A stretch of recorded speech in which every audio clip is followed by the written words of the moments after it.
C'est tout drôle de vous avoir en face de moi, Jean-Louis Crimon, parce que d'habitude c'est mon confrère de la rédaction qui parle dans ce micro. Et aujourd'hui c'est le jeune auteur que vous êtes devenu avec ce premier roman, ce roman d'amour pour votre père, pour le football, pour votre tante Laure et Verlaine. Ce roman de votre jeunesse quand vous aviez 9 ans. Vous rapportez notamment une conversation avec un de vos condisciples de l'époque qui vous dit « Ce livre que tu as dans ta tête, tu ne l'écriras pas avant l'an 2000 ». Alors c'est la question qui m'intrigue. Pourquoi avoir attendu 40 ans ? Parce qu'à l'époque j'étais du côté des triples zéros. Et l'an 2000, c'était l'année rêvée pour un triple zéro. C'est-à-dire qu'à l'époque, c'est vrai, je n'étais pas forcément un bon élève. Je ne maîtrisais pas forcément bien la langue et l'orthographe et la grammaire. Et j'avais 10 ans, donc à 10 ans, tous les espoirs sont permis. Mais déjà, c'est vrai, j'avais peut-être au fond par rapport à mes camarades de classe, sincèrement, quelques lacunes et un petit peu de retard. Un petit peu la hantise pour ce jeune premier auteur que vous êtes de se lancer dans le grand bain ? Peut-être aussi la hantise de le faire. C'est difficile d'être un jeune auteur à 50 et quelques années. C'est vrai que c'est mieux de commencer dans la carrière d'auteur ou d'écrivain à 25 ou 30 ans, mais c'est peut-être par les retards accumulés depuis mes 9 ou 10 ans. Je suis devenu journaliste à 30 ans. Après 3 années d'enseignement de la philosophie, j'ai commencé par la presse écrite dans un journal régional, Le Courrier Picard. J'ai commencé à faire de la radio beaucoup plus tard encore, peut-être à 35 ans, et donc tout s'explique. Quand on prend du retard au départ, il arrive qu'on fasse des choses essentielles pour la vie, pour l'existence, un peu plus tard que d'autres, mais au fond, je crois que c'était mon rythme à moi. Et peu importe l'âge que l'on a sur la carte d'identité ou pour l'état civil, je sais que dans ma tête et dans mon cœur, j'ai toujours, même si ça peut faire sourire certains de mes confrères ou de mes amis, j'ai toujours 10 ans. Mais ce livre n'est pas tout à fait le bébé que vous attendiez. Vous vouliez qu'il ait 2 fois 45 pages comme les 90 minutes d'un match de foot et 15 pages au milieu pour la mi-temps. En fait, il en a 182. Mais vous avez gardé l'idée originale d'intituler chaque chapitre par une phase de jeu, de balle au centre et passe en retrait, à deuxième prolongation et but en or. Pourquoi ? Tout simplement parce que le football était l'élément essentiel de mon enfance, qui était une enfance plutôt modeste, presque pauvre, dans un village de Picardie, et que le football, c'était l'année 1958, l'année de la Coupe du Monde en Suède, avec une équipe de France fabuleuse, où il y avait une ossature du Stade de Reims qui composait la force de l'équipe, sa vitalité, sa spontanéité, et surtout un joueur extraordinaire qui est toujours, il est toujours vivant, je l'ai salué il y a quelque temps, Just Fontaine. Just Fontaine a marqué 13 buts au cours de cette Coupe du Monde.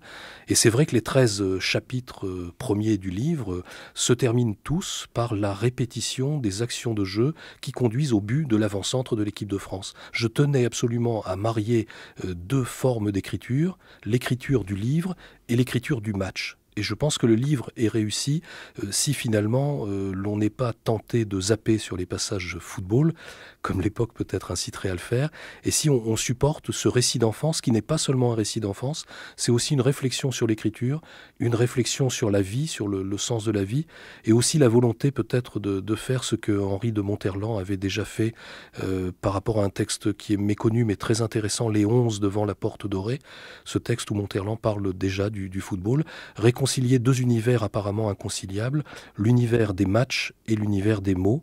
Vous disiez tout à l'heure que je voulais rendre hommage à mon père et à Just Fontaine. Je veux aussi rendre hommage à ma mère, qui était plutôt, elle, du côté des mots. Ma mère aimait les mots, mon père aimait les matchs, et je me jurais, moi, enfant de 9 ans, de gagner un jour le match avec les mots.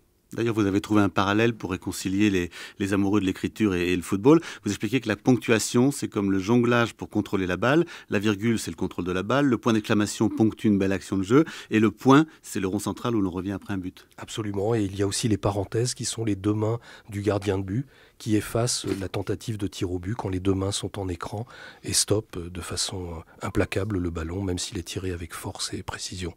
Alors, vous nous avez dit que Just Fontaine, c'était Jean-Louis Crimon, en fait, le Jean-Louis Crimon d'il y a 40 ans. Il se trouve que le Stade de Reims revient en forme, puisqu'il est qualifié pour la première fois depuis près de 15 ans pour les demi-finales de la Coupe de France. Les quarts de finale. Les quarts de finale, de la Coupe de France, dont le tirage au sort aura lieu demain. Qu'est-ce que cela fait au Jean-Louis Crimon d'aujourd'hui ? Ça fait que j'aurais aimé que mon père soit vraiment conscient de de la coïncidence entre cette volonté de raconter une histoire qui est beaucoup la sienne, à savoir une passion véritable pour le Stade de Reims de la fin des années 50 et des années 60, une équipe fabuleuse où l'entraîneur s'appelle Albert Batteux et où les joueurs sont des Raymond Kopa, Roger Piantoni, Juste Fontaine et Jean Vincent et Michel Leblond et j'en passe. Et ces joueurs-là ont donné, je pense, au football vraiment une manière de jouer qui était pour moi une manière d'écrire, un peu comme une musique. Le match par passe courte, sans contrôle, de façon instantanée, savoir trouver le bon partenaire au bon endroit, c'était vraiment le football à son plus haut point de perfection. C'était malheureusement les années 58-60, c'est très loin. Ce qu'il y a d'intéressant dans le clin d'œil que vous soulignez, c'est que le Stade de Reims, même s'il joue en national, c'est-à-dire au fond en 3e division, se trouve qualifié pour les quarts de finale et que finalement, il n'est jamais qu'à 2 matchs du Stade de France. Et donc, on va peut-être retrouver cette histoire extraordinaire d'il y a quelques dizaines d'années. Là, dans quelques semaines, il y a peut-être quelque chose qui est en train de se produire. Je dois vous dire aussi, pour avoir joint les responsables du Stade de Reims il y a quelque temps, que le 27 mai de cette année, on fêtera à Reims les 70 ans du Stade de Reims et pour l'occasion, bien sûr, seront de retour sur la pelouse du vieux stade Auguste Delaune, Roger Piantoni, Raymond Kopa, Juste Fontaine et tous ceux qui ont participé à la grande épopée rémoise.